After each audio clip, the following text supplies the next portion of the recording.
Une France soviétique. Bon, le titre est fait pour faire réagir, c'est certain. Mais derrière la provocation, il y a une thèse, une vraie thèse au cœur de notre analyse. L'idée que depuis une quarantaine d'années, les mécanismes de l'État français se seraient métamorphosés. Pas sur le plan de l'idéologie, attention, mais dans leur fonctionnement. Et ce fonctionnement ressemblerait de plus en plus à celui de l'ex-URSS. Allez, on va décortiquer ça ensemble. La question peut paraître complètement folle, à première vue. Une démocratie qui fonctionnerait comme l'URSS. Mais encore une fois, le but n'est pas de dire que la France est un pays communiste. Loin de là.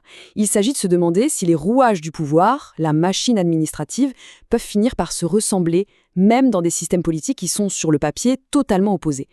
C'est vraiment la question qui va nous guider.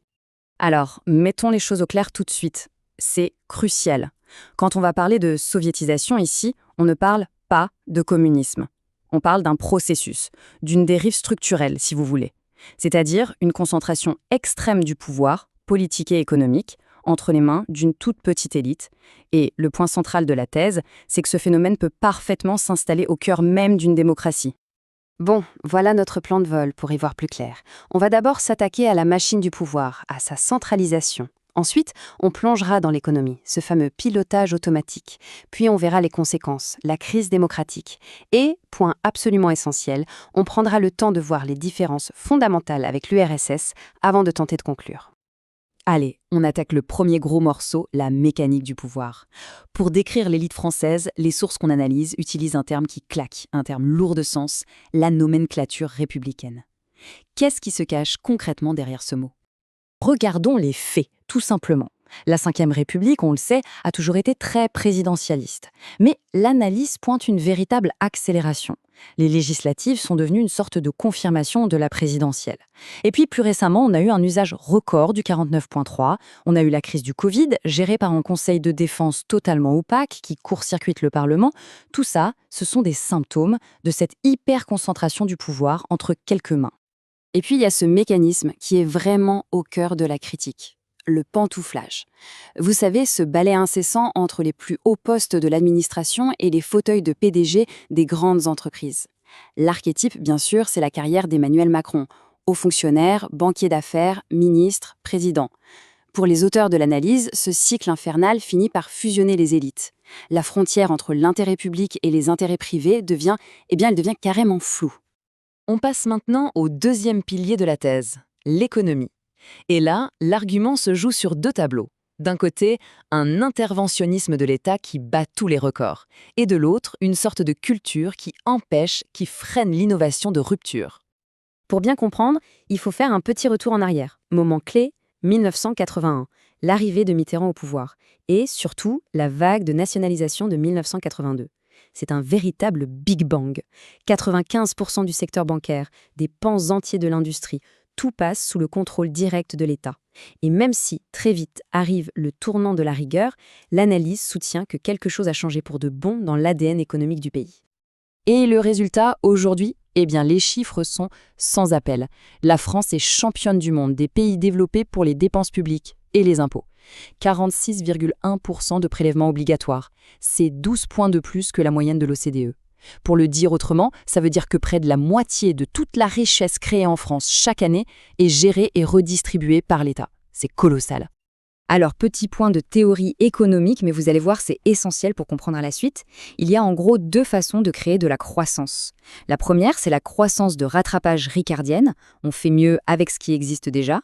La deuxième, c'est la croissance schumpeterienne. C'est la rupture, la fameuse destruction créatrice. C'est quand une innovation, comme le smartphone, arrive et balaye tout l'ancien monde. Et pourquoi c'était important ? Parce que le cas Uber, pour les analystes, est l'exemple parfait de ce refus de la destruction créatrice. Quand Uber est arrivé, ça a bousculé le monopole des taxis.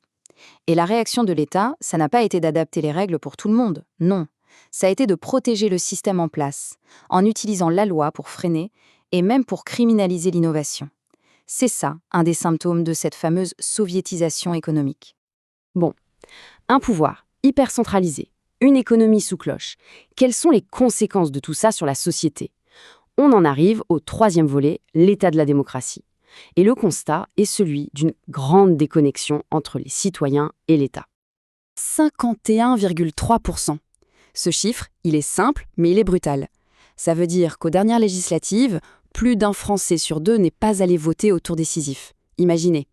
C'est un symptôme absolument majeur de cette déconnexion, de cette crise de la représentation politique. Et l'abstention, ce n'est que la partie émergée de l'iceberg. Quand on regarde les chiffres de la confiance, c'est une véritable bérésina. À peine un quart des gens fait confiance au gouvernement ou au président. Et les partis politiques, 12%. C'est un chiffre abyssal. On ne parle plus de défiance, là on parle d'une rupture de confiance massive. Et cette citation résume parfaitement le sentiment ambiant. Tina, there is no alternative. C'est l'impression qu'au fond, peu importe pour qui on vote, les grandes décisions sont déjà prises ailleurs. Et c'est là que la comparaison devient glaçante. Les auteurs estiment que ce fatalisme, ce sentiment d'impuissance, commence à ressembler dangereusement à ce que pouvaient ressentir les citoyens soviétiques face à un appareil d'État sur lequel ils n'avaient aucune prise. Mais, et c'est un mais majuscule, essentiel, maintenant qu'on a posé les arguments de la ressemblance dans le fonctionnement, il est absolument crucial de parler des différences de nature, parce qu'elles sont évidemment fondamentales. Soyons clairs. D'un côté, la France moderne, une démocratie pluraliste, des élections libres, une justice indépendante, la propriété privée, la liberté d'expression. De l'autre, l'URSS, un État totalitaire, un parti unique, une justice aux ordres, une économie entièrement planifiée, un contrôle total de la société. On ne parle pas de différence de degré, on parle de différence de nature. Et les auteurs de la thèse insistent eux-mêmes lourdement sur ce point pour éviter tout malentendu. Alors, comment on fait? Comment réconcilier ces deux aspects? Comment peut-on à la fois parler de soviétisation dans les mécanismes, tout en reconnaissant ces différences fondamentales de système? C'est tout l'enjeu du verdict de cette analyse. Et voilà la conclusion, tout en nuances. La thèse, ce n'est pas de dire que la France est devenue l'URSS, non.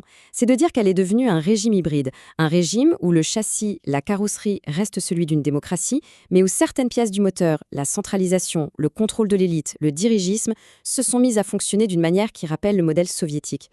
Et pour nommer cette étrange créature politique, l'analyse propose cette formule, une démocratie illibérale technocratique. Alors, décortiquons. Démocratie, oui, parce qu'il y a des élections. Illibérale, parce que les libertés et les contre-pouvoirs s'affaiblissent. Et technocratique, parce que le vrai pouvoir ne serait plus entre les mains des élus, mais de cette élite administrative et technique. Au final, qu'on soit d'accord ou pas du tout avec cette thèse provocatrice, elle nous laisse avec une question qui, elle, est universelle et terriblement d'actualité. Où est-ce qu'on place le curseur? Quelle est la frontière, de plus en plus fine, entre un État qui protège ses citoyens et un État qui les contrôle, entre un État qui les sert et un État qui, finalement, les étouffe? La question, bien sûr, reste ouverte.